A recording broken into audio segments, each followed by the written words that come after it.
بناوی خۆی بەخشندە و میرەبان سڵاوتان لەبێ بەڕێزان خۆشحاڵم لەم بەرنامە تایبەتە پێتان دەگەمەوە سەبارەت بە بابەتێکی گەرم کە جیهانی پێوە سەرقاڵە و لێککەوتەکانی هێندە خراپن کە هەموو ڕۆژێک خوێندنەوەکی جیاواز و ئاڕاستەیەکی جیاواز لە هەموو بوارەکان لە بواری ئابووری لە بواری سەربازی لە بواری ئاشتی لە ڕۆژهەڵاتی ناوەڕاست گەرمترە. یعنی ئەمێ بپرسم ئێمە لە بەردەم کۆتایی هاتنی وەرزێکی خوێناوین یاخود تەنها لە ناو پشوێکی جەنگدا دەژین. ئاوەکانی کەنداو و گەروی هورمز کە ساڵانێک وەکو دەمارە سەرەکیەکانی وزەی ژیان دەناسرا، ئێستا بوونەتە مەیدانی کێبڕکێکی توند لە نێوان ئیرادەی واشنگتن و استراتیژێتی تاراندا. لەو نێوەندەیە لە دوای جەنگێک کە چڕ ڕۆژی خان ئاگربەز ڕاگەیاندرا. ئاگربەز وشەیە کە ئومێ دەبەخشێت. هەمیشە ئاگربەسی نێوان جەنگەکان لە نێوان وڵاتان لایەن دوو لایەنەوە هەمیشە ئومێد بەخشە بێت. بەڵام لە هاوکێشە سیاسەکاندا زۆر جار وەکو تەمومشێکی چڕ وایە کە ئەستەمە ئێمە بتوانین ئایندەی لێوە ببینین. ئایا ئەم هێمنیە کاتێک کە ئێستای بینین سەرەتایەکە بۆ ڕێکەوتنێکی گشتگیر یاخود تەنها خۆکۆکردنەوەیە بۆ ڕوبەڕبوونەوەیەکی گەورەتر لەلایەن ئەم دوو دژبەیەکەیە؟ و ئەشمێ بپرسم تاران چۆن مامەڵە لەگەڵ گەمارۆکاندا دەکات و واشنگتنیش تاکوێ دەتوانێت یاری بە کاتی دانوستانەکاندا بکات. لە بەرنامەی ئەمڕۆماندا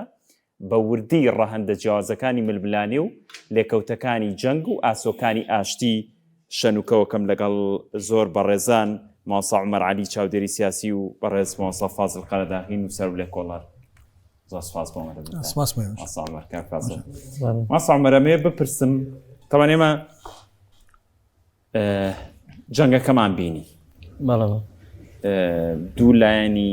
هاوتەریب ئەمریکا و ئیسرائیل بەرامبەر بە ئێران. زۆر خوێندنەوەی جیاوازی بۆ کرا لەوەی کە ینی تەنانەت ئیعلامی ئەمریکیش باس لەواکەن کە ترامپ کەوتۆتە ژێر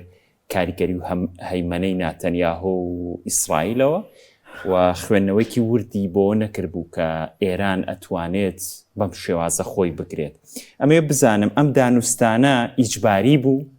ئەبێ ئەمریکا بیکات یاخود نەخێر بۆ خۆکۆکردنەوەی وەکو لە پێشەکەیە باسم کرد. بەڵێ سەرەتا سواسی بەڕێستانەکەین و سواسی بینێرانی خۆشەویستیژەکەین. ئەگەر سەرنج بدەین ئەم دانوستانی کە ئێستا لە ئارایە پاش جەنگێکی 40 ڕۆژە هات و ئەگەر سەیری ئەم ململانە سیاسیانە بکەین کاتێک کە دوو هێز لە ڕووی سەربازیەوە ڕوبەڕووی یەکترە بنەوە و هەر یەکەیان ئامانجی تایبەتی خۆی هەیە و بە تایبەتیش کە ئێستا جەنگەکە لەلایەن ئیسرائیل و ئەمریکاوە سەپێنراوە و ئەوان دەست پێشخەریان هەبووە لە بەرپاکردنی جەنگەکە و هەر یەکە لە ئیسرائیل ئامانجی تایبەتی خۆی هەیە و ئەمریکا ئامانجی تایبەتی خۆی هەیە و ئێمە جەنگی پێشومان بینی جەنگی 12 ڕۆژەی پێشوو کە ئەنجام درا. دەرەنجامەکەی ئەوە بوو کە کۆمەڵێک لێکەوتەی لێوە دروست بوو، بەڵام پاش ماوەیەک جەنگەکە دەستی پێکردەوە بۆ چونکە ئەو ئامانجانی کە ئەوان دیاریان کردبوو نەهات بۆ دی و بینیان کە ناتوانن ئێران ملکەچ بکەن بۆ داواکاریەکانی خۆیان و تاکو ئێستا کۆماری ئیسلامی ئێران لەسەر مەرجەکانی خۆی سوورە و تەنازولی نەکردووە لە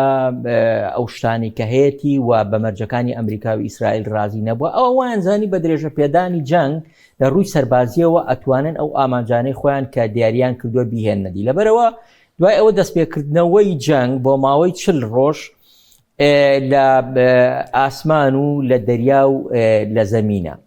و بەکارهێنانی هەموو توانە سەربازیەکانی خۆیان لە ڕووی ئەو فڕۆکە سەربازیە گەورە زەبەلاحانەی کەوەکو B-52 ئەمانە یان فڕۆکەی شەبەحی ئەمریکی و ئەوانە کە بەکاریان هێنا یان ئەو موشەکە بالیستیە بەهێزانی کە لەلایەن ئیسرائیل و ئەمریکاوە لە دەریای سپی ناوەڕاست و لە کەنداوە دش بە و ئامانجانە لە کۆماری ئیسلامی ئێران بەکار هات. دوجار گەشتنە قۆناغێک ئێستا جارێکی تر دانوستان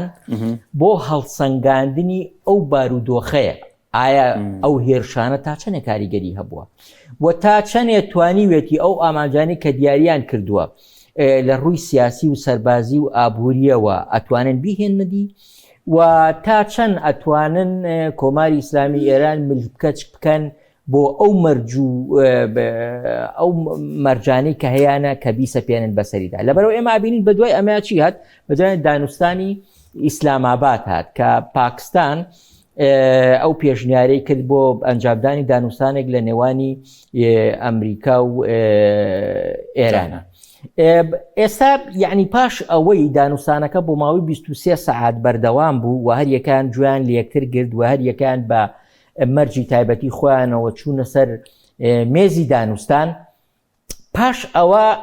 ئیتر ئەنجا کۆمەڵێک دیراسات و لێکۆڵینەوەی سیاسی تر دەست پێەکە. ئایا مەرجی ئێرانیەکان چی بوو و مەرجی ئەمریکیەکان چی بوو و ئایا تا چەندێک ئەو مەرجانە تا چەندێک ئەم دوو هێزە لە یەکتری نزیکن بۆ ئەوەی ئایا ئەمە ئەڕوا بەرەو ئەوەی کە ئاشتیەکی یەکجاری لە ناوچەکەی بچەسپێ و ئەمریکا و ئیسرائیل لەلایەک و ئێران لەلایەکی تر ڕەزامەند بن بەم دانوستانە و بگەنە ڕێکەوتنێکی کۆتایی. ئێستا ئەوەی کە هەستی پێ ئەکرێ ڕاستە هەندێک خاڵی لێک نزیک بوونەوە هەبووە وەکو ترامپ باسیەکە کە بەتایبەتی لەسەر مەسەلەی هورمز گەروی هورمز لە مەسەلەی گەروی هورمزە ئەمە یەکێکە لە خاڵە سەرەکیەکان کە ئایا ماسەعمەردیمە سەر گەروی هورمز هەر پرسیاری تایبەتمە بێ لەسەر بووم بوورە دەست چاو خۆش ماسە فازڵ بە هەر بۆ درێژکردنەوەی قسەکانی ماسەعمەر ئەمە بزانم تا چەند متمانە بەم هێمنیە بکرێت لە کاتێکە دوو خاڵ بە نمونە بێنمەوە لە کاتێکدا ئێمە کێشەیەکی بنەڕەتیمان هەیە کە کێشەی بەرنامە ئەتۆمیەکەی ئێرانە لەگەڵ کێشەی هەرێمایەتی یعنی یەکێکتر لە کێشەکان کە ئێران حەز ناکە ینی دەستبەرداری ئەو نفوزە ئیقلیمیە ببێت کە واشنتن زۆر ئینکاری لێکە بە تایبەت بۆ حیزب الله لوبنان و تەواوی عێراق و یەمەنیش. ئەم هێمنایەتیە درێژا کێشە بۆ ئاشتێکی سەقامگیرتر لە کاتێکا دوو داواکاری زۆر قورس لەسەر تارانە. بنایخۆ سەرەتا بێ ئەو بزانین کە ئەم یعنی شەڕیان ئاشتی هەر کامێکیان بەرژەوەندیەکانی ئەمریکا و ئیسرائیل یەک لەلایەک لەکوێ بەیەکەگەن لەکوێ لێک جابنەوە لەم شەڕای بە تایبەتی ئەم خولی دووەمی شەڕە جابوونەکە زۆر گەورەتر بوو کاریگەریکی زۆر نێوان ئەمریکا و ئێران و ئەمریکا و ئیسرائیل چونکە ئەمە دیار بوو یعنی کە زۆر کەسیش باسییان کرد و ئەش زانرا کە ئەمە ینی نەتەنیاهو هانی ترامپیە کە جارێ بۆش بۆ خولی یەکەمی شەڕەکە بۆ دووەمیش یعنی هانیە و خەڵاتانیشی کە یعنیوتیاوەتانێ خۆپیشاندان کرا و خەڵکیان زۆریان لێکوژرا و ئامادەن چەکیان بۆ بنێرید ڕژەمەکە ڕوخێنن بەڵێنێکی گەورەی پێەیە بەڵام شتەکەوا دەرنەچوو شەڕەکەم جارە درێژتر بوو و ئەمریکا یعنی هیچی دەست نەگۆلەوەی کە ئەو بەتەما بوو وەک بڵێن لە ناوبردنی چەکە ئەتۆمیەکان بڵین ئەو یۆرانیۆمە دەستگرتن بەسەر یۆرانیۆمە پیتێن کراوەکە کە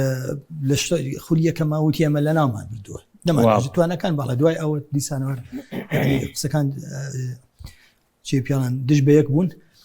لەم خولی دووەمە ئەم جارە یەکجیابوونەکە زۆر گەورەتر بوو بە تایبەتی لەسەر ئاستی ناوخۆی ئەمریکا لەسەر ئاسی ناوخۆی ئەمریکا خۆی ترامپ بەهۆی سیاستەکانی خۆی ئەمە لە ناوچەکە بڵین لە ئەو ئیسرائیل شتی تریش بە هەمان شێوە دژی کۆچبەران ئەمە وای کردووە خەڵکێک تەنانەت لە پارتی کۆماری کە پارتیکەی خۆیەتی تەنانەت لە بڵین ئەو بازنەی پارتی کۆماری کە پێڵم ماگایە ئەو جوڵەیە کە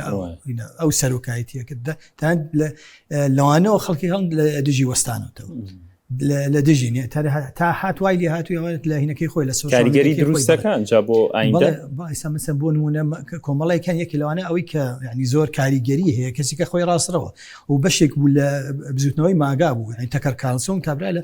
بێژەر بوو لە فۆکس نیوز دەرکرا هەر لەسەر بیرۆ بۆچوونی دژ بە ینی سیاسەتی ئەمریکا و دژ بە ئیسرائیل ئێستا لە جیاتیەوە خۆی پۆدکاستێکی داناوە بە ملیۆنەها خەڵک سەیریەکەن ئەمووشی دژی سیاسەتی ئیسرائیلە لە ناوچەکە و دژی ئەو ملکەشبوونەی ئەمریکا بۆ ئیسرائیل ئەمانە کاریگەری زۆریانە یعنی وای لێ هات بە تایبەتی ئەم لەگەڵ چەند کەسێکی تر کە هەمویان هین هەمویان ڕاستڕەون هەمووشیان لە ماگا بوون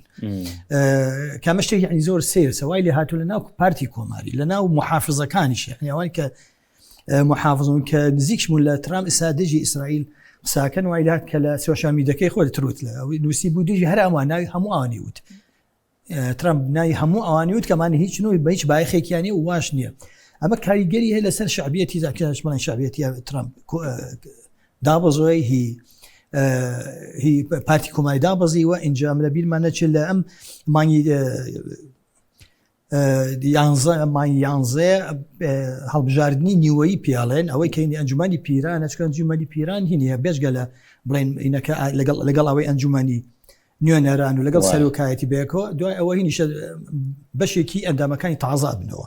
لەمەیە ئیتر ترسیەوەی کەیتر لە ئەنجومانی پیرانە زۆرینە بۆ دیموکراتەکان بێ ترسی ئەوەی هەیە عنیەوە کێشەیەکی ناوخۆیە کێشەی ناو حیزبەکەی خۆی باسی ئەنجومانی پیرانت کرد تا ئێستا ئەنجومانی پیران ئەوە 3 جارە من ئەوەندەی خوێندنەوەم لە سەرێ 3 جارە ئەیانەوێت کە حەقی بڕیاردانی جەنگ لە ترامپسەنەوە بەڵام سەرکەوتو ناو بەڵێ ڕاستە بەس ئێترە گەر هەڵبژاردنەکە بە دڵی یعنی پارتی کۆماری نەبێ و کاتە وەزعەکە بە شێوەیەکی تر ئەگۆڕێ خەڵکی تریش هەبوو مەسا خۆی دەری کردوون یان خۆیان وازیان نێهێنا وەکو بۆ نمونەیەکی لە ئەنداینەکەن پلەباڵایەکی ناو تیرۆرەوە جۆکەن کە هین بوو قسەشی کرد یعنی قسەی دژی ئەم سیاسەتی ئەمریکا کە ملکەشە بۆ ئیسرائیل ئێستا وای لێ هاتووە یعنی هەموو کەسێک لە ئەمریکا ئەوەی بیستووە کە ئیسرائیل دەستی گرتووە بەسەر ئەمریکا ئەوە زیانێکی زۆری گەیانەوە بە شعبیەتی ترامپ شعبەتی پارتی کۆماری هەموو ئیسا ئەو قسەیەکەن ئەو پارانە لە جیاتی مەکتەب و ئیشی بەتایبەتی یەکی لە کێشە گەورەکانیان کێشەی تەندروستیە کێشەی تەندروستی ئەو لە جیاتی بیرێ بۆ ئێرێ بە ئیسرائیل بێ بە چەک بۆ ئیسرائیل ئیسا لە هەموو هەردوو حیزبەکە ئیسا خەڵکەن دژی ئەوە قساکەن و دە پرۆژ بڕیارێکیش هەبوو بۆ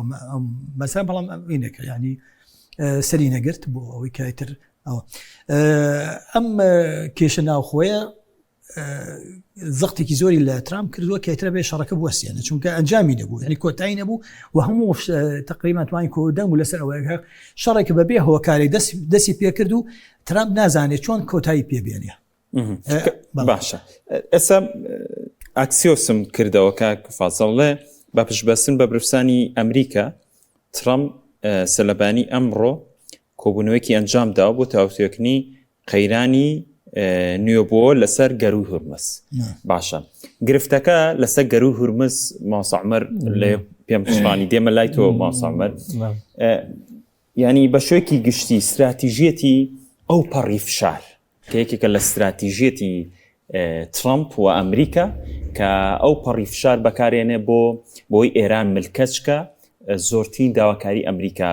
بێنێتەوە ئەوەتە گەمارۆکە ئەبینی تا چەندەم گەمارۆیە کاریگەری سلبی وا لە ئێرانە کات کە ملکەج بێ بۆ بڕیارە و خاڵانی کە ئەمریکا داوا لە ئێرانەکە بەڵە خۆ لە ڕاستیە گەروی هورمز یعنی خاڵێکی گرنگی ئەم ناکۆکیانەیە و ئەم شەڕەیەکە لە نێوانی ئێران و ئەمریکادا هەیە و هەر یەکیان ئەیانەوێت لە دوای جەنگەکە ئەمە ڕووی نەدا پێشتر هەبوو بەڵام پێشتریش هەبوو یعنی بەڵام ئەمە خاڵێکی استراتیژی گرنگە بە نیسبەتی ئێرانەوە و لە ڕێگەی ئەو گەماروەیەوە کە لە ڕێگەی گەروی هورمزەوە دروستی کرد توانی کاریگەریەکی باش لەسەر ئابووری جیهانی دروستکە و فشارێکی گەورە بۆ ناوخۆی ئەمریکا ببێتە مای ئەوەی کە وڵاتانی ئەوروپی هەندێک لە وڵاتانی ئاسیا هەڵوێستی خۆیان یەکلا بکەن و هەڵوێستی خۆیان دەرببڕن یعنی ئێمە بینیمان کە ئەم جەنگەی کە ترامپ بەرپای کردووە لە ڕووی شەرعیەتی دەولیەوە هیچ شەرعیەتێکی دەولی نەبوو، چونکە بڕیارێک نەبوو لە نەتەوە گرتوەکان، بڕیارێک نەبوو لە ئەنجومەنی ئاسایش، تەنانەت بڕیارێک نەبوو لە ناتۆش. یعنی ئێمە سەیرەکەین هیچ پرسوڕایەک بە وڵاتانی ناتۆ نەکراوە، لەبەرەوە هەر خۆی پشتیوانی نەکردنی لەلایەن وڵاتانی ناتۆ یەکێک بوو لەوانە کاڵێ تۆ کاتە بە ناوی ناتۆ قساکەی تۆ بڕیارێکی جەنگ ئەدەی نابێ پێشتر هیچ ڕاوێژە بە ئێمە بکەیت. ئەوانی کە ئێستا ترامپ بە هاوپەیمان و پشتیوانەکانی خۆی تەنانەت وڵاتانی کەندا و هیچ یەکێک لە وڵاتانی کەندا و لەم جەنگایە پرسیان پێ نەکراوە، وڵاتانی ناتۆ پرسیان پێ نەکراوە، وڵاتانی ئەوروپی پرسیان پێ نەکراوە و چین و ڕووسیاش کە دوو جەمسەری گەورەی هێزن لە دنیاە تەنانەت ئەوانش ئاگادار نین لە بەرپاکردنی ئەم جەنگە. لەبەرەوە ئەبینی ترامپ لەمەیە وەکو بڵێ بەتەنیا ئەکەوێتەوە و پشتیوانێکی ئەوروپی و ئەمریکی و ئەوانەی لە دەور نامێنێت کە جەنگەکە شەرعیەتێکی دەولی وەکو ئەوەی کە لە دژی عێراق ئەنجامیاندا لە ڕزگارکردنی کۆیتە، یعنی تەحالوف و هاوپەیمانێتێکی نێودەوڵەتی دروستکە. لەبەرەوە ئێستا خۆی بەتەنیا کەوتۆتەوە کە خۆی بەتەنیا کەوتۆتەوە بەشێکی زۆر لە وڵاتانی ئێستا وەکو سەرۆکوەزیرانی ئیتالیا، سەرۆکی ئیسپانیا، فەڕەنسا، یعنی هەریەکان هەڵوێستی زۆر توندی هەیە بەرامبەر ترامپ. بۆ چونکە بارودۆخی ئابووری و ژیانی گوزەرانی خەڵکی لەو وڵاتانش بەرەو خراپی بردووە، چونکە ئەو بارودۆخەی کە بەهۆی گەروی هورموزەوە دروست بوو کاریگەری کردە سەر بەرزبوونەوەی نرخی نەوت، نرخی گاز و هەر جۆرە بەرزبوونەوەیەک لە نرخی نەوتیش لە ئاستی کۆمەڵگەی نێودەوڵەتی کاریگەری هەیە بۆ سەر ژیانی هاوڵاتیانی ئەوروپی، هاوڵاتیانی ئاسیا، تەنانەت هاوڵاتیانی خودی ناو ئەمریکا خۆشی. یعنی تۆ سەیرەکەی ئێستا نرخی سوتەمەنی لە ئەمریکا چەند بەرز بۆتەوە، نرخی خۆراک و خواردەمەنی چەند بەرز بۆتەوە، لە ئەوروپا نرخ ئەوانە چۆن بەرز بۆتەوە. ئێستا وڵاتانە هەموڵن بۆ ئێمە باجی هەڵەیەکی ترامپ بین، بۆ یعنی هاوڵاتیانی ئێمە ژیان و گوزەرانی تێک بچێ بەهۆی بڕیارێکەوە کە ترامپ بەیدا و ترامپیش بڕیارەکە بۆ ئەمریکیەکان نییە، وەکو مامۆساوتی یعنی ئێستا لە ناوخۆی ئەمریکایە کۆمەڵێک ناڕەزایەتی گەورە لە ئاستی جەماوەری، لە ئاستی کۆمەڵگەی ڕێکخراوەکانی کۆمەڵگەی مەدەنی و لە ئاستی حیزبێکی گەورەی منافیسی هەیە کە دیموکراتەکانن. یعنی دیموکراتەکان ئەیانەوێ هەموو ئەم هەڵانەی کە ترامپ بێکا بیقۆزنەوە بۆی لە حکوم بیهێننە خوارەوە. یعنی هەتا ئێستا هەندێک هەوڵی ئەوە هەیە لەلایەن سیناتۆرەکانەوە لەلایەنی دادوەرەکانەوە کە وا بکەن کە ئێستا دوو کۆبوونەوەشی بۆ کراوە کە نەهێڵن ترامپ ئەم چەند ساڵی ماوێتی تەواویکە و وەکوڵێ لە ئەو پۆستەی کەتیایەتی بیهێننە خوارەوە. یعنی وەکو بڵێ هەڵبژاردنەی پێشوەخت لە ئەمریکا جارێکی تر ڕووبداتەوە و هەندێک لە چاودێرانی سیاسی پیان وایە ئەو لێدانەی کە ئێستا ترامپ لە حیزبی کۆماری ئەدا زۆر زەرمەند ئەشکێتەوە بەسەر حیزبی کۆماریە، بۆ پیان وایە لەوانەیە بۆ 10 ساڵی تر کۆماریەکان نەتوانن بگەنەوە ئەو پۆستەی کە هەیەە و نەتوان سەرکەوتن بەدەست بێن و هەندێک لێکۆڵەری سیاسی باز لەوە کە ئەڵێ لەوانەیە ئەمە کۆتایی کۆماریەکان بێ، ینی کۆماریەکان بە تاوی تێک بشکێن و ئێستا هەندێک لە سیناتۆر و هەندێک تەنانەت لە ئەندامانی کۆماریەکان خۆشیان ڕەخرێکی توندیان لە ترامپەیە کە ئەو لەسەر ئەو بارودۆخەی کە دروستی کردووە. لەبەرەوە ئەگەر بینەوە سەر گەروی هورموزەکەش کەواتەی لێرە سەرەتا ئێران ئەمەی وەکو کارتێکی فشاری گەورە بەکاری هێنا، بەس جارێکی تر ئەم جاریان ئەمریکیەکان ترامپ دێتەوە وەکو کارتی فشار بەکاریهێنێ بۆ جاری پێشوو لەو گەمارەوەی کە خراب بۆ سەری ئێران نەوتی خۆی هەر ئەفرۆشت و ئەو نەوت بەرزبوونەوەی نرخی نەوت بە قازانجی ئێران خۆشی بوو. بەڵام ئێستا کە پێچەوانە ئەبێتەوە ئەڵێ ئێمە ڕێگری ئەکەین لە دەرچوونی نەوتی ئێرانی و ڕێگە ئەگرین لەوەی کە ئێران بتوانێت نەوت بفرۆشە و فشارێکی زۆر لەسەر دوورگەی خارک و ئەمانە پەیاکەن ئەنجا ئەمە ئەگەر ئەمان ئەنجامدا ئەمە تەنها گوشار نییە بۆ سەر ئێران، تەنها گوشارە بۆ سەر چینیش. طبعا ئەو پرسیاری تایبەتمە بێت تاوان ئەمڕۆ وتەبێژی حکوومەتی چینیش قسەی کرد قسەی تایبەتمانە بێ ماسەفازە هەر لە گەروی هورمزە با بمێنینەوە گەر نەخنکین ئەمێت ینی دوو شتی بڵاو کردوێتەوە ئاکسیۆس حەزەکەم ئەوە بخوێنمەوە دواتر لێوەی پرسیارێک دروستکەین ئەڵێ بە پشبەستن بە قسەی بەرپرسێکی ئەمریکی ینی قسەی بەرپرسێکی ئەمریکی وەرگرتووە ئەگەر هیچ پێشکەوتنێک بەدەست نەیەنرێت لەم چەند ڕۆژەی ئایندەیە لە چەند ڕۆژی داتووە بۆی هەیە شەڕ دەست پێ بکاتەوە هەر ئەڵێ هەر قسەی ئەم بەرپرسێ وەرگرتوێتەوە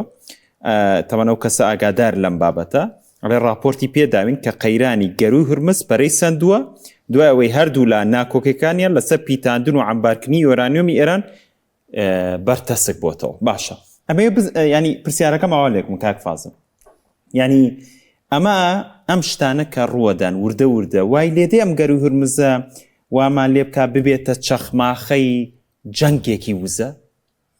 بە تایبەت ئێستا قسەشمە بێت لەسەر چین کە چینیش کاریگەریکی زۆر قورسی لەسەردا نابێ بڕوا بە هەموو لێدوانێ بکەین چونکە جاری وایە هەر تەنها بۆ ترسان نەیان بۆ باڵۆنێکی اختیبارەوەکو باسیەکەن بەڵام کێشەی ئەو گەروی هورمزە ئەو نییە ئێران پاپۆر بێنێت و بیگرێت و ئەوە نییە هەرچەند لوغمێک فڕاتە و ئینە ئیتر بۆ خۆی ئەوەستێ لێ هیچ نەکدانڕەتە بازم ترامپ خۆی وتی ئەمە بەیەکەوە لەگەڵ ئێرانە چین ئەو لوغمانە دەرهێنینەوە ینی بەتەنیا پێی ناکە یعنی چکڵای زانی ئەڵێ ئێرانەکەش ئەڵێ وڵای تا ئێمە شوێنەکانی نازانین ئەوە نییە تازە بڵامان کردوێتەوە داخستنی گەروی زۆر ئاسانە بە چەند لوغمێکی نەبێت و ئیتر هیچ شتێک پیان ناڕوە ئێران لەو ناحیەوە موقفی زۆر بەهێزە لە بڵین خولی یەکەمی شەڕەکە ئەوەی نەکرد ئەماش یعنی ترامپ و ئیسرائیل هیچ ئەو حساباتی خۆیە لەوانێ حسابی کردووە ئێران لەوانێ هەموو شتێ بکات بەس ئەو کێشەی ئەو بوو ینی ئەوەی لایەوە گرنگ بووە وا لە ترامپ کەن شەڕکاتەوە جارێکی تر بەڵام بەنسبەت ترامپەوە بەنسبەت ئەو ئانەی چواردەوری خۆی وتیانە ئێران دای ناخات ئەوە حساب کۆ بەڵام ئاخرەکەی هەر دایخست و داخستنەکەشی بێگومان زۆر ئاسانە بەنسبەت ئەمریکاش خۆی یعنی خۆ سەر ڕاستە یعنی سوتەمەنی گران بۆ لە ئەمریکا هەرچەند یعنی کەم وتیان داخینەوە جارێکی تر قاڵیبا فوتی قسەیەکی کردوتی بە ئەمریکیەکان وتی سا گاڵۆنێک گاڵێنێ بانزین بە 4 تا 5 دۆلاری کڕن تاوازم لای ئەوان هەرزانتری شەوکو لە چاوی باشەتی پارەیان زۆرتریشە ئەوە لاان گران بوو بۆ بە 4 تا 5 گاگاڵەوەنەکە شەقمە 4 هینەکە تقریبا 4 لتر شتێکە ئیتر لەوە ئەوە خەو بەوە ڕۆژە بینن خەو بەو سەعراوە بینن ئەو ئەینا ئیتر زۆر ئێران زۆر گرانترە بێ ئێران مسایترە تەسیر لە ڕەنگە کێشی لەگەڵ چینە بێ مەسلحەتی لەگەڵ چینە هەیە نایە زەرەرێکی لێ بێ بەڵام ئەوش ئێران وتێت ئێمە سنووریکی زۆرمانەیە هی زەوی کێشەمانیە بۆ ئەو وینە هینیان نییە بڵین خەلیجیان نیە شوێنی تریشان هەیە دڵیان بتوانێت چین بە شوەیەک لە شێوەکان تەحویز بکاتەوە کێشکە لەوە چ زیاتر بۆی زەرە لە چینە تەسەوەرەکەم زەرە لە رووسیاش بە زۆر کێشەی نییە چکە رووسیا مەگەر ئەو راپۆرتانە ڕاست من کاڵە یارمەتیە لە ڕووی استخباراتی و ئەگەر ڕاست من ئەگینە یعنی رووسیای هەڵوێستێکی وای نەبووە لە تا بەتابەت لە خولی یەکەمیشە لەگەڵ ئێرانە هەموو ئەوروپای ینی هەوڵێکم بین هەر ئەمڕۆ بزانام ڕێنە دوێنی نازم تا چێنێ ڕاستاڵێمەی سوتەمەنیم بەچی چ ڕۆژێکمانماوە لە ئەوروپا کاریگەری زۆری هەیە لەسەر ئەوروپا لەسەر ئەمریکا تاەن ئەماش ئەم گرانیت کاریگەریە لەسەر شعبێتی ئەو حکوومەتی کە لێوێ بەتابەتی ئەگەر ینی حکوومەتێکە پشگیری ئەمریکا پشگیری ئیسرائیلەکە بەتابەتی وەکو بۆ نمونە بەریتانیا وەکو ئەڵمانیا ئێستاش ئەنگاریا ئیسا هین وەک کاتی خۆی زۆر ینی پشگیریی سەرسەختی ئیسرائیل بوو ئێستا ئەو سەرۆک وەزیرانە دۆڕا ئێسایەکی تر هات بەڵام ئیسرائیل ئەوەشی لە دەستیا بەڵام ئیسرائیل ئەوێ بە حەشوێنە بێ هەر شەڕ بێ یعنی شەڕەکە بۆ ئەو بچکڵی تر تاوە یعنی ئەوەی کە لەوە زیاتری بەرناکێ بڵێن موشەکە و بەرێکی و نێتەنیاهۆش خۆی و حیوە حیزبەکەی و هەرچەند هەندێک ئێستا لە حیزبەکەی خۆشی ئاساقساکەن بەڵام ڕاستڕەوەکان ئەو متەدەینە متەتەریفەکان ئەمان هەموو پشگیریەکەن یعنی ئامادەن تەسەورەکە ئامادە ئەگەر ئاو بەردەوام لەوانێ شەڕێکی ناوخۆ دروست بێ حربێکی ئەهلی هەرچەند لەو حرب ئەهلیە تەنها ڕاستڕەوەکان نەتەنیاهو سەرەکوێ چوو ئەمان زیاتر یعنی دەستیانە چەک لەبەر ئەو نەتەنیاهو بێگویانە هەن جاوی سێری شەومە ئەو ڕاستیان وازان هەردووکیان هەم ترامش هەم نەتەنیاهوش کێشەی شخصیان هەیە نەتەنیاهو کێشەی ئەو گەنداڵیەکەی لەسەرە دادگایەکە ترامپش لەسەر ئەوەی فیلەکانی ئەپستین لەسەرە ئەمانە بەش ئەم مشتە شخصیت دەورێکی زۆر گەورە ئەبینە لەم شەڕە یەکشی تری شخصی ترامپشێک کە شخصیەتی خۆی کەسێکە حەزەکە شەڕێکی چەند ڕۆژە بکە سەرکەوتن بەدەستێنی ئەچەمە ئاگامالی هەموو ڕۆژی ئەوت من سەرکەوتون ئێمە سەر ئەڵێ یعنی هەر ئەوەمە ینی تقریبا قسێکی وای کرد بۆ معنای یعنی با ئێران بڵێ من دۆڕاوم يعني تصوركم بيوتا من دورام تو سركوتو هم شتيكي اوستان اما بلاي وزوز وجنيتر وايد يعمكم كابرا تقريبا خليه كم يبو شويه نبو لبخليه دوما توزيع الوقت بلاي تيك شوبيه عالم اخره يعني بو بزاني شتي شخصي كان تاثيريه لم سر امشر شر واشتيكش يعني كرسمك خوي كردو وكو بشوي مسيح او بلا او يكيكي نكاتو لنا كوماريا كان خوش يعني رخني زوري اللي جا مجبور الصريه ئەمام بۆ شەڕێکە ئاوا بوو حەزی لە شەڕێکە ئاسان بێستەر کەوتن وەکەوەی ڤەنزویلا تەسەوری هەروە بێت چەند هەلیکۆپتەرە بنێرێت و شەڕەکە سەرۆکەکە بفێنێ و تاوتر نظامەکە بچێتە ژێر باری ئەمریکا بەڵام تەسەوری ئەوەیە کرد بۆ ئاشتیەکەش بە هەمان شێوە ئەوێ بڵێن من ینی پیاوی ئاشتیم ئەم شتە شخصیت تەسیرە بەڵام ئەمە ئیتر زۆر جابۆتۆ لەگەڵ ئەم بەرژەوەندیە شخصی خۆی لەگەڵ بەرژەوەندەکانی ئیسرائیل زۆر جیابوونەتەوە لەگەڵ یعنی بیرکردنەوە بەرژەوەندی و تەنانەت لاینگەرەکانی خۆشێنات لە ناو نەک هەر کۆمارەکان لە ناو بزوتنەوەی ماگاکەینەکەی کە ئەو بەحساب سەرۆکایەتیەکە و ئێستا خەڵکێکی زۆر لێ جیابوونەتەوە ئێستا ئەم جیابوونێ و بەتابەتی ئەم هەڵبژاردنەی کە بەڕێوەیە هەموو کارگی ئەوەیان هەیە زیاتر تەسەورەکەم بەرەو بەردەوامبوونی شەڕوەستانەکە بەڵام ئاگر بەس بەڵام چۆنە بێ ینی ئەوڵێ حاڵەتی نەشەڕە ناگر بەستە یعنی هەم ئاگر بەستە ئەمێنێتەوە تا هەڵبژاردنەکان هەم یعنی مەجارێکیش ئەهێڵێتەوە بۆ دووبارە بوونەوەی شەڕ بە تەسەوری خۆم شەڕەکە بەم زوانە دروست نابێتەوە لاونە شەوانە لەوانی هەست بێنێ بڕۆینەوە سێرەکان شەڕ دروست بوو بێتەوە تەوەقوع هەڵ ناگرێ تەوەقوع هەڵ ناگرێ و ئەنجا خۆی یعنی فشارێکی زۆری لەسەر لەلایەن ئیسرائیلەوە بەڵام بابزان یەک شتێ ئاخر شتی کە لە تروت نووسی بووی دەرباری لوبنان وتوێتی ئاگر بەس لە لوبنانە ئەبێ ئیسرائیل ئیتر قسوی لوبنان نەکە اینجا وتوێتی ئەم ئینگلیزیەکە enough is enough بەسە ئیتر یعنی ئەوەی هەتا ئیتر وایدی هاتو ئیسرائیل زۆر پێ بێتاقە بدوم بەوە بەڵێ یعنی ئەمە تۆ زێتەوە بەڵام ئایا تا چنە بەردەوام بێ کێشەکە و فشاری لەسەرە ئەو مەسەر شی شخصی لەسەرە ئەم فەزیحەتەی لەسەر شتی تریشی لەسەرە یعنی تا چێ ئەوتوانێت بەرگەبێریشان چنەتوانێت بەردەوام بێ لەسەر ئەوە ئەو ئیتر لەم ئیتر پێویست ناکە زۆریش سەری خۆمانی پێبێشن ئازانین دەست خۆش ئێمە بانزینەکەمە هەرگرانە گەری و هەرمز کرا بێت و داخرا بەرگران ئێمە سوتەمەنیمان هەرگرانە ماسە عومەر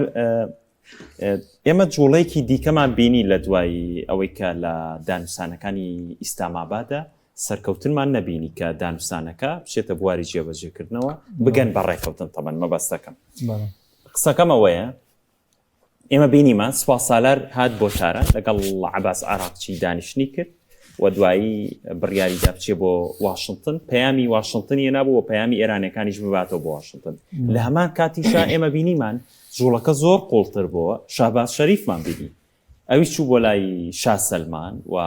جوڵەیەکی تری کەنداویمان بینی کە دیارە پاکستانەوێ بە واقعی ئەم ئاگر بەسە ببێ بەڕێکەوتنێک و ئاشی لێ بکەوێتەوە ئەمەوێ بزانم کە بەڕاستی ئەم جوڵانەی پاکستان کە وەکو نێوەندگیرێک و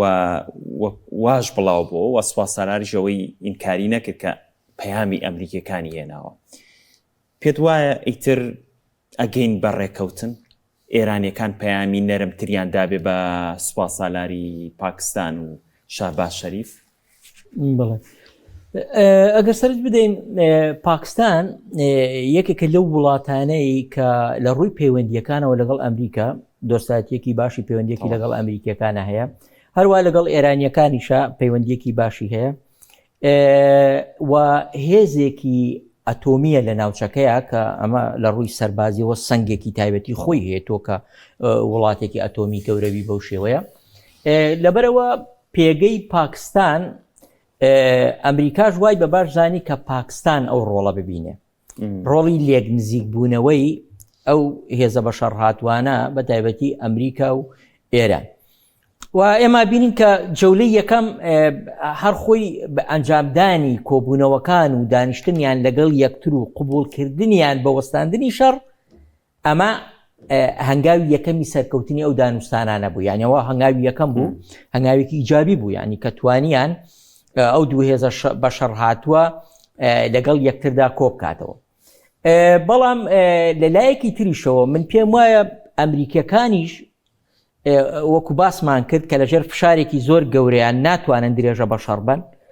چونکە دنیای ئێستا دنیای جاران نییە کە تۆ بتوانی شەڕی چەند ساڵە و بە بەردەوامی ئەم شەڕانە بکەی و بەو شێوەیە ئەنجامی بی وە بە تایبەتی ئەم شەڕە و بەهۆی دوورگەی هورمز و ئەو بارودۆخی کە لەوێ دروست بوو کە کاریگەری لەسەر وزەی جیهانی دروست کرد ئەمە کەواتە شەڕەکە تەنها شەڕێکی دوو دەوڵەت نییە وەکو بڵێ جۆرێکە لە جەنگی جیهانی سێهەم بەڵام لە قاڵبێکی ترە یعنی ئەوە نابگاتە جەنگی ئەتۆمی و ئەو شتانە بۆ چونکە ئێستا هەموو جیهان بە شێوەیەک لە شێوەکان سەرقاڵن بەم جەنگەوە و چاویان لەسەر ئەنجامەکانی ئەم دانوستانانەیە و هەوڵەدەن زۆربەی وڵاتانی جیهان وڵاتانی ئەوروپی یعنی چین ڕووسیا وڵاتانی ئیسلامی هەمویان پیان خۆشان جەنگە کۆتایی پێبێ و ئەم بارودۆخە بەم شێوەیە درێژە نەکێشێت چونکە درێژە کێشانی دۆخەکەەوە کوتم کاریگەری بۆ سەر ئاستێکی جیهانی هەیە ئەجا لە هەر وڵاتە هەر یەکە بەنەوەیەک ئەجاانی و دەنگە ناڕەزاتیانی ئێستا لە ناو ئەمریکا بەرز بۆتەوە لە وڵاتانی تر بەرز بۆتەوە لە ئەوروپا بەرز بۆتەوە دژ بە ئیسرائیل یعنی ئەوان ئێستا هاوڵاتی کە ئەمریکیەڵێ بە ترامپ بڵێ ئەم جەنگە بۆ ئێمە ئیجابیاتی چییە یعنی تۆ پێم بڵێ شەڕی ئێمە لەگەڵ ئێران لە پێناوی چیدایە یعنی کەواتە ئێستا هاتوونە سەر ئەو قەناعەتەی هەر هەڵگیرسانی جەنگەکە و دەستپێکردنی جەنگەکە بەهۆی فشارەکانی ئیسرائیلەوە بۆ لەسەر ئەمریکا بەهۆی لۆبی ئیسرائیلیەوە کە لە ناو ئەمریکا هەیە ینی تۆ لە ئەنجومەنی پیران هەیە لە کۆنگرێس هەیەە لە ناو کۆشکی سپیا هەیەە هەتا لە ئەو ئیدارەی ئێستای ترامپە یعنی وەکو وەزیری جەنگ و ئەمانە هەر خۆیان کۆمەڵێک خەڵکی جوولەکە و نزیکن لە لۆبی ئیسرائیلیەوە لەبەرەوە ئێستا کۆمەڵگەی ئەمریکی بە تەواوی هەستی بەمە کردووە یعنی لەوە بڵێم ئەوە نەما شتەکان بە نهێنی بمێنەوە و خەڵک بێ ئاگا بێ لەمە و بە تایبەتی ئەو فشارەی تۆ ئێمە سیرکەین ئیسرائیل لەسەر ترامپ کردی لەو کاتەیە کە ترامپ دوودڵ بوو لەوەی ئایا جەنگەکە بکە یان نەیکە لەو کاتەیە مەلەفەکانی ئیبستنیان ئاشکرا کرد مەلەفەکانی ئیبستن یەکێک لە کاراکتەرە گەورەکانی ناوە مەلەفانە چێە ترامپە یعنی وەکو فشارێک لەسەریان بەکارهێنا کە ئەوەی ئیسرائیل پێتەڵێ بێم ڕازی هەر لە کاتی دانوستانەکانە ڤیدۆی میلانیای ژنیشیان ئەوە قۆناغی دوو هەمە قۆناغی یەکەم جەنگەکەیان دەست پێ کرد قۆناغی دوم لە ناو دانوستانەکانە چونکە ئیسرائیل بەم دۆخەی ئێستا ڕازی نییە ئەو ئامانجانەی کە شەڕی بۆ دەست پێ کردووە کە ئەڵێ 40 ساڵە ئێمە ئەمانەوێ ئەم شەڕە دروست بکەیت لە هەمان کاتە ئیسرائیلیەکان ئەڵێ ئێمە فشارمان لەسەر هەموو ئیدارە جۆر بە جۆرەکانی ئەمریکا هەبووە کە وەڵام بداتەوە بە داواکاریەکانی ئیسرائیل بەس نەیداوە بەس ئەوە ترامپ یەکەم سەرۆک کۆمارەکە وەڵامی داواکاریەکانی ئیسرائیلی داوە کەواتە ئەمان 40 ساڵە چاوەڕێ ئەم شەڕن کە 40 ساڵە چاوەڕێ ئەم شەڕن نایەنەوێ ئەم شەڕە کۆتایی پێبێ هەتا ئامانجەکانی خۆیان ناتەدی باشە بە تایبەتیش ئەو ئامانجانێکی هەیەە چییە بە تایبەتی مەسەلەی دۆسی ئەتۆمی ئێران باشە مەسەلەی موشەکە بالیستیەکان مەسەلەی وەکڵی گروپی مقاومە لە دەرەوەی ئێران و پشتیوانی لە لوبناان و لە حیزب الله و لە ئەنسار الله و لە ئەو گروپە چەکدارانی کە لە ناو عێراقا هەن هەموو ئەمانە لەبەر ئەوە ئێستا ئەگەر ئێستا دانوستان بکرێ هیچ یەکێک لە ئەم دۆسیانە بە قازانجی ئیسرائیل نییە بە قازانجی ئیسرائیل یەکلایی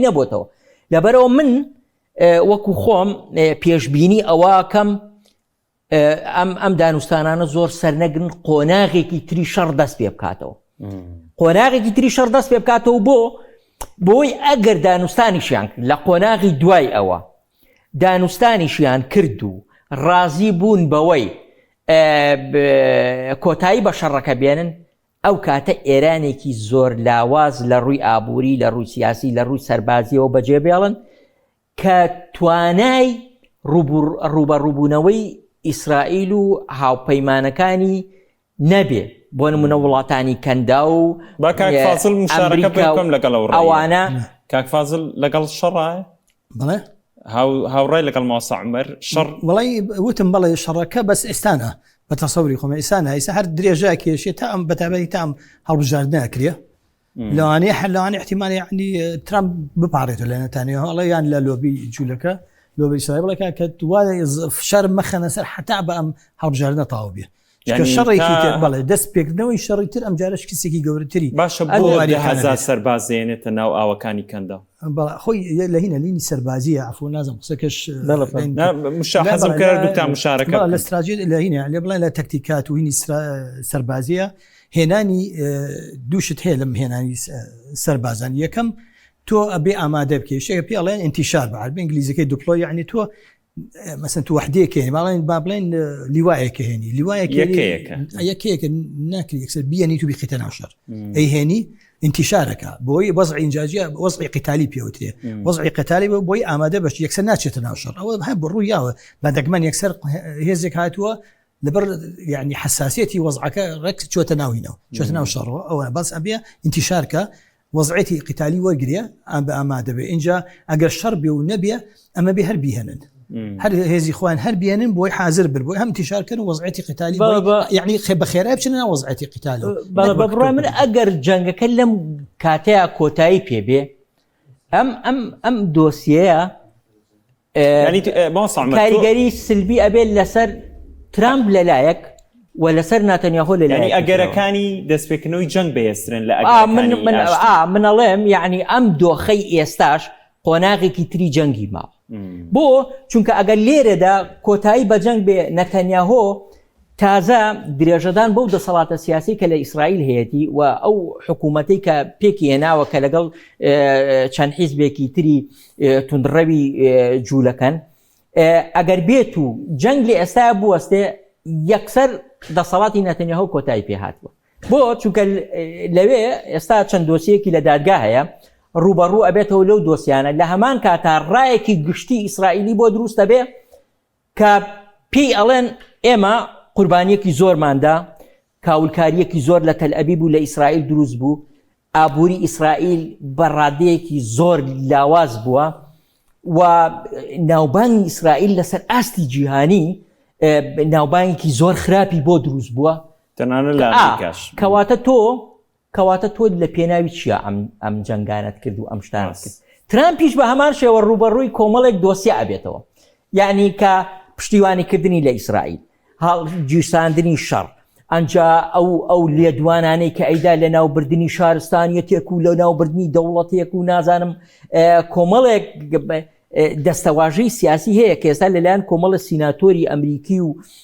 لێکۆڵەری سیاسی ئەمریکی هەر بە گاڵتەجاڕیەوە باسییانە باسیەکان یعنیکە چونکە یعنی کۆمەڵە کەسایەتی بۆ نموەکو وەزیری جەنگ و کۆمەڵە کەسایەتی تری هێناد ئەمانە ڕۆژێک لە ناو سیاسەتان نەبوون ڕۆژێک لە پارتی سیاسیاییشیان نەکردووە ڕۆژێک ناوبانگێکیان نەبوو هەر یەکە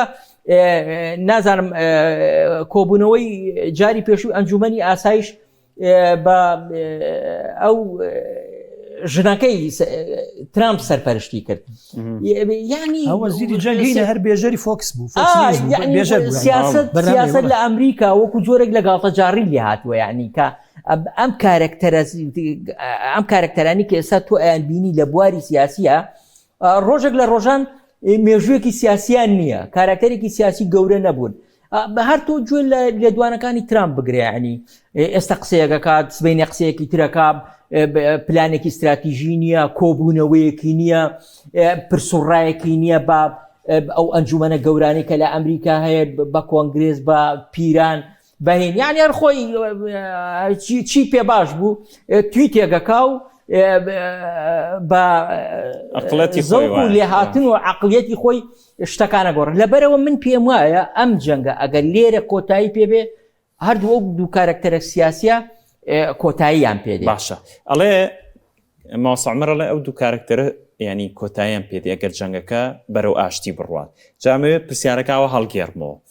ئێران دەبێت چی بکە بۆی ئەمە ڕوو بدە کە ماسەعمەریڵێ بۆی ئەو ئاشتیە بێتە دی بۆی ئەو دوو کارکتەرە بکەون ئەبێ هەنگاوە عەقڵانیەکەی ئێران چی بێت بۆی ئەوە سەر بگرێ. ئەشمەوێت هەر ئەمەشی تێکەڵکەم وڵاتانی ناتۆ ئێستا لەگەڵ جەنگەکەیانین ینی بە ناڕاستەوخۆ بە ناڕاستەوخۆ جۆرێک لە دژی ئەمریکا و ئیسرائیلن ینی ئەو بە شوێکی گشتیە چێتە قازانج و مەساڵحی ئێرانیشەوە کەواتە ئەبێ ئێران چی بکات بۆی ئەمە بخۆزێت. خۆی تەبعێکی ئێران ئەڵم بەداخەوە بۆ ئەڵم بەداخەوە چکە ئێمە وانین ڕاستی ینی ئێمە وەکو کوردیانی وەکو کورد بڵێ پشودرێژە لە شەڕ و لە ئاشتیە لە مفاوەزاتە زۆر پشودرێژن اینجا ئیستیغلالی ئەو پشودرێژیە کە مماتەڵەکەن ئەیهێن و ئەیبەن بۆ ئەوەی ئەو ئاشتیە درێژ بێتەوە. ئەزانە خۆ لە بەرامبەری ئەوە ئێستا ئەمریکا تەعویزی هینەکانی ئەکات ئەو سار و خو بۆمبانە ئیسرائیلیش بەهمانشیەوە چوانێت ئەوان شەر ینی کورتی هێنا بەڵام بۆ ئەوانش ئەتوانن تاو کاتە و تەعویزی شتەکانی خوانێ هێن ئەمە لە ڕووی بڵین لە ڕووی سەربازیەوە بەس بەڵام لە ڕووی سیاسیەوە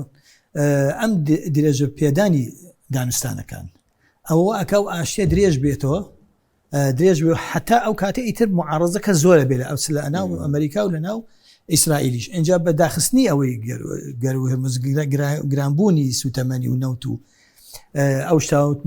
کە ئەوروپا متەئەسیر بۆ اینجا چینش لەولا متەئەسیر بۆ ئیتر فشاری خۆی ئەخاتە سێ دیسانەوە ئەوە فشارێکی زۆر گەورە ئەکاتە سەر ئەمریکا و کە بچووە سەر ئەمریکا ئیتر ئەبێ فشار خاتە سەر ئیسرائیل بۆ ئەوی کە داوای شەڕێکی تر نەکات. من تەسەوڕەکەم ئێران هەر چۆن مەسلحەتی ئەوە بێ وا بکە ناوێت دەستکاتەوە بە شەڕ دەستکاتەوە بە شەڕ قازانجی نییە ئەنجا دەستکاتەوە بە شەڕ ئەو کاتە ئەم جارە خۆی وەکو تەعداکار دەرەکەوێ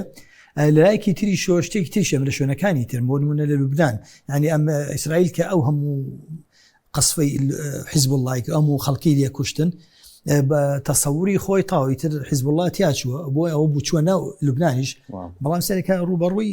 مقامێکی زۆر گەورە و ئاوش تەسەوری ئەوەی نەکرد ئەمە لە بلاوە ئەمە شار دیسانەوە فشارێکی ترە کاتە سەر داوهینەکە ناو ئیسرائیل ئێران مەسلحەتی ئەوەیە ئەو دانوستانە درێژ بێتەوە لەبەر ئەو مماتەلاکە ئەیهێنێ و ئەیبا ئەوی نەکەش بەکانهێنە داخستنەکە و مەسەلەی مین و ئەو هەمشتانە احتیمالات سێرێکی لەوانەیە لە پڕ شتێ بنێرێ پاپۆڕێ بنێرێ وەکو ئیسێڤزازێک ئەیگەڕێنێتەوە ڕێگە بە پاپۆڕی وڵاتانەیە دوایینە ڕێگان پیانێ ئەو شتانە ئەکە بۆی ئەو مەسلەی درێژ بێتەوە هەتا درێژ بێتەوە ئەمانینەکە خراپتر بۆ ئێرانیش تەمان درێژبوونێ ئەو کاتی هینی ئاشتی بۆ ناخۆی خۆشی خراپە چونکە ئەو کاتە بڵین معارەزە و خەڵکی ناڕەزایی دەستکەنە بە خۆپیشاندان بەڵام ئەو احتیمالەتی کەمە چونکە خەڵکی ئەو خەڵکەش کە خۆپیشاندانیان کردسا ئەگەر بە تەمام لەم حاڵەتە ناچکوازانی سەم حاڵەتی ئاشیە کاتیە هیچ تێ ناکەن هەتا بە تەواتی ئاشتیەکی تاو نەبێ ئەوش ناجوڵێنەوە لەبەرەوە ترسەکەی کەمترە بەڵام ترسی گەورە هەمووی لە ناو ناوخۆی ئەمریکا و لە ناوخۆی حیزبی کۆماری خۆی لەگەڵ ئیسرائیل. یەکی دوو خولەکی ترمان ماوە با نەچمەوە لای ماسەعمەر و دیسام گەڕمە هەر لە لای تۆ مێنمەوە کاک فازڵ ئەمێ ینی پرسیارەکەمەوە لێ بکەم لەلایەک وڵاتانی چین و رووسیامان هەیە کە چین بە دەرەجەی یەک وتەبێژەکە ئەمڕۆوتی ئێمە کەرەستەی خاومان بە ڕێژەی لە 25 بۆ 30 کەمی کردو بۆی ئەم کێشەی گەر و هورمزەوە کە پاڵپشتێکی گەورەی لەلایەن ئێرانەوە هەبوو ڕاستەخۆ بۆ چینە ڕۆی لەلایەکی دیکەوە وڵاتانی ئەوروپایە ئەمانە بە یەکەوە ناتوانن فشار بکەن بۆ ئەوەی کە بەڕاستی ئەم جەنگە بوەسێنرێ قوربانیەکە هەر کەسێکە کێشە نەبێت لە پێناو مەساڵحە گشتیەکەی خۆیانە هەنگاوێکی وا گەورە بنرێت ئەمەی لێ چاوەڕوان نەکرێت ئەمە یەک بگرن بۆ نەمانی ئەم جەنگە وڵی بۆیە گرتنەکە تاسەوڕ ناکەم چکاریەکی بە لەسەر ئاسێکی ئیشە کەسە ئەوروپا فشار ناکە بۆ معنایە بەڵام ئەڵم پلانەکانیان ئەوروپاڵە نایمە ناو شەڕەکە ناومنا ئەم کێشەیە من خۆی دوور ڕاگرێ بە خۆی بەناتۆوە هەمویان چینیش هەر هینەکە یعنی شتێکی نییە بڵین یعنی شتێکی بەدەستەوە نییە فشارکە لەسەر ئەمریکا لەسەر ئێران مەگەر تەنها لەگەر لەسەر ئێرانیش تەبعا موبەری خۆی بەدەستەیە بەس حەزەکەم ئەوە لێنەیە بوەستم لەسەر ئەم باسی ئێران ئەمریکا چین ئەوروپا باسی کەندا و لەگەڵ کورد بکەم تسەر تەسەورکە ینی سە حەزەکەم یعنی بۆ هەم یعنی ئەمە لەو خولەکەی خۆتە مافی خۆتە ئەو هەم قسەیەمان کرد نەباسی کەندا و کرا ئەو هەم وڵاتانەکە کەس حسابی بۆ نەکردن نە ئەمریکا نە ئیسرائیل نە ئەوروپا ئێمەش لێرە حسابان بۆ نەکردن باسمان بۆ کوردیش بە هەمان شێوە کەس هەر ناوی کورد هەر نایێت ئێمەش حسابان وەرگن لەو هینەکە یعنی ئەمانە هەمووی شتی پشکۆلن یعنی هیوادارم یعنی کورد تۆز ینی وریاتر بێ لەو مەسەی خۆی نەخاتەنە گێژاو ڕۆڵی ئەو شەڕی کوردی ئەوتر ئەوانشی بەتابەتی ئاڵای ئەمریکا و ئیسرائیل بەسکەن و تۆزێ عقڵتر بن دەست خۆش ماسەعمەر هەمان پرسیار ینی ئەو چەق بەستوی ئابووری کە کاریگەری زۆر گەورەی لەسەر بەتایبە وڵاتانی ئەوروپا ینی ئێمە ڕۆژانە بینین مەسەلەن سەرۆکانی وڵاتانی ئەوروپا ئەچن بۆ لای یەکتر کۆبوونەوەکەن بە جددی ئەم بابەتە کاریگەری لەسەر دروست کردوون لە لاکی دیکەشەوە چینە ینی ئەو ڕۆڵی سلبیە گێڕەگەرەمە هەتا درێژە بکێشێ چۆن ئەمانە هەموو ئەم کاریگەری سلبیانە کۆ ببنەوە لە شوێنەکە کاریگەری لەسەر ڕای ئەمریکا دروستکەن بۆ ئەم چەکە ئیتر بۆ سێ و ببێ بە ئاشتی بەڵێ پێم وایە ئەم دۆخەی ئێستا زیاتر بەرچاوڕوونی بۆ ئەوروپیەکان دروست کرد کە ئەمریکا هەڵوێستی چۆنە بەرامبەریان وە پێم وایە لە قۆناغی ئێستا و بەتایبەتی ئەو هەڵوێستانەی ترامپ کە بەرامبەر بە ئەندامانی ناتۆ دەری بڕی و جۆرێک وەکو گاڵتە جاڕی باسی لە هەڵوێستەکانیانە کرد و هیچ جۆرێک لەوە نەبوو کە پشتیوانیەکە بە گوتارێکی سیاسی بێ کە پشتیوانیان لێ بکات لەم جەنگەیە لەبەرەوەی مابینی ناتۆ جۆرێک لە هەڵوەشانەوەی توش بووە و من ئەو جۆرە گوێم لە یەکی لە پرسیانی ئەوروپی بوو کە ئەیگوت ئێمە پێویستمان بە هاوپەیمانێتێکی سەربازی ئەوروپی هەیە دروستی بکەین وەیتر لەمە دووە ئێمە پشت بە ئەمریکا نەبەستین لەبەرەوە ئەمریکا لەمڕۆ ئەیانەوێ ئەمریکا پەراوێز بخەن لە هەمان کاتە پێداچوونەوە بە هەندێک مەسەلەی شەڕی ئۆکرانیا و ئەو بودجە زەبەلاحەی ئەوروپا کە بۆ ئێستا بۆ شەڕی ئۆکرانیا خەرجەکرێ و ئەمریکا خۆی پەراوێز گرتووە شەڕەکە ئێوە درێژە بکێشێ بەڵام لەسەر حسابی چێ لەسەر حسابی ئەوروپیەکان لەبەرەوە ئەمە کاریگەری زۆر لە سەر بارودۆخی ئابووری کردووە لە ئەوروپا ئەیانەوێ پێداچوونەوە بەمە بکەن یعنی ئەگەری ئەوە هەیە ئەوروپیەکان دانوستانە لەگەڵ رووسیا بکەن لەسەر مەسەلەی ئۆکرانیا و کۆتایی بە پشتیوانیکردنیان لە ئۆکرانیا بهێنن و دوور نییە ئۆکرانیا لێ ببێتە قوربانیش لەبەرەوە چین لە ئێستادا نایەوێت بەشداری هیچ ململانەیەکی سەربازی بکە و نایەوێت تواناکانی و بودجەی